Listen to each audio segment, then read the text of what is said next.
શું તમે પણ પ્લાસ્ટિકના ડબ્બા પર આ સિમ્બોલ જોઈને એને માઇક્રોવેવમાં મૂકો છો? Then please stop doing it, because આ સિમ્બોલ આપણને કહે છે કંઈક અને આપણે સમજીએ છીએ કંઈક. હાય, હું છું હેલી. સો આ જે સિમ્બોલ છે એનો મતલબ છે માઇક્રોવેવ સેફ.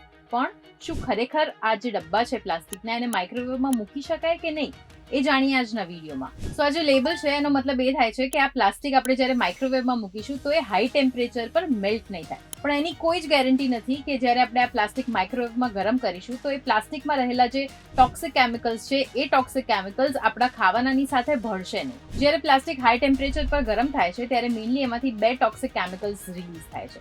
એક છે ફેલેટ અને બીજું છે BPA.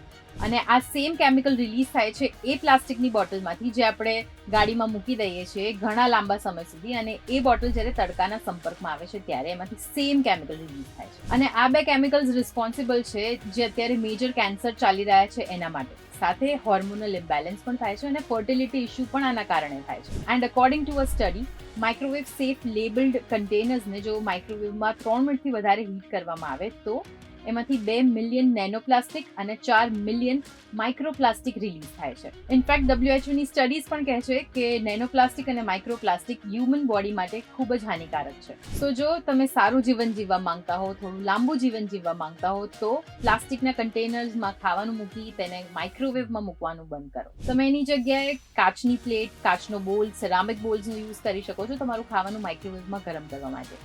સો જેમની પણ લાઈફની તમને ચિંતા હોય એમની સાથે આ વિડીયો ચોક્કસથી શેર કરજો. અને આવા જ ઇન્ફોર્મેટિવ ન્યૂઝ માટે જોતા રહો ગુજરાત સમાચાર.